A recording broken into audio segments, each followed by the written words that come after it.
రాష్ట్రం ఆర్థికంగా కష్టాల్లో ఉన్నప్పటికీ ఇచ్చిన హామీలు ఒక్కొక్కటే అమలు చేస్తున్నామని మంత్రి టీజీ భరత్ చెప్పారు. కర్నూలు నగరంలోని బంగారుపేటలో లబ్ధిదారులకు మంత్రి పింఛన్లను పంపిణీ చేశారు. పింఛన్ల పంపిణీలో ఏవైనా ఇబ్బందులున్నాయా అని లబ్ధిదారులను అడిగి తెలుసుకున్నారు. సమస్యలేమీ లేవని, సమయానికి పింఛన్ ఇస్తున్నారని మంత్రితో మహిళలు చెప్పారు. సూపర్ 6 హామీలు ఒక్కొక్కటి అమలు చేస్తూ ముందుకు వెళ్తున్నామని టీజీ భరత్ ఈ సందర్భంగా తెలియజేశారు. దేశ విదేశాల్లోని పెట్టుబడిదారులు ఏపీ వైపు చూసే పరిస్థితిని కల్పిస్తున్నామని చెప్పారు.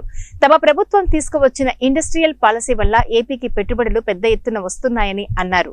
రానున్న రోజుల్లో ప్రజల కోసం ఎన్నో మంచి కార్యక్రమాలు చేసేందుకు చంద్రబాబు నాయుడు నాయకత్వంలో కష్టపడుతున్నట్లు తెలియజేశారు.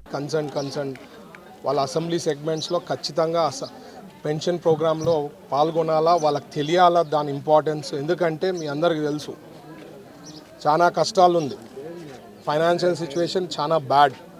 ఎందుకంటారంటే previous government they didn't bother అనమాట. సో ఇవన్నీ సెట్ చేసుకుంటూ వస్తున్నాం. బట్ మాట ఇచ్చింది తప్పకుండా చేయాలని చంద్రబాబు గారు అలాగే ఎన్డీఏ గవర్నమెంట్ ఆలోచన చేసి మోస్ట్ ఇంపార్టెంట్ ఏవైతే సూపర్ 6లో ఉందో ఒక్కొక్కటిగా సార్ట్అవుట్ చేసుకుంటూ రావడం జరుగుతోంది.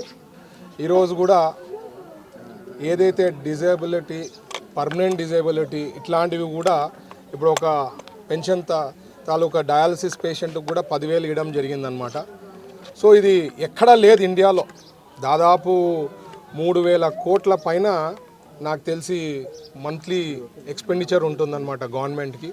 బట్ ఎన్ని ఇష్యూస్ ఉన్నా ఏమున్నా చాలా ఇంపార్టెన్స్ ఇస్తున్నాం. ప్రజలు కూడా అర్థం చేసుకోవాలా. ఏదైతే సూపర్ 6 చెప్పామో అవన్నీ కూడా సార్ట్అవుట్ చేసే దాంట్లోనే ఉన్నాము.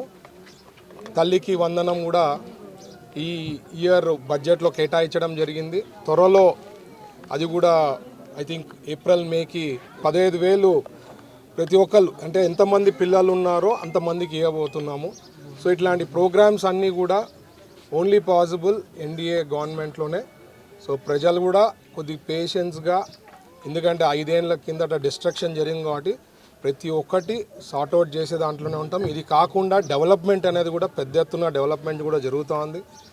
కంటిన్యూస్గా మా గవర్నమెంట్ కమిట్మెంట్తో 20 లక్షల ఉద్యోగాలు ఇవ్వాలా 5 ఏళ్లలో అని చెప్పి ఉద్దేశంతోనే బిజినెస్ పీపుల్ కానీ, పెట్టుబడులు పెట్టేవాళ్ళు కానీ మన ఆంధ్రప్రదేశ్కి చాలా పాజిటివ్ ఉందన్నమాట. ఇప్పుడు సౌత్లో బెస్ట్ స్టేట్ కానీ, లేకపోతే ఇండియాలో కూడా టాప్ స్టేట్స్లో కానీ ఏమన్నా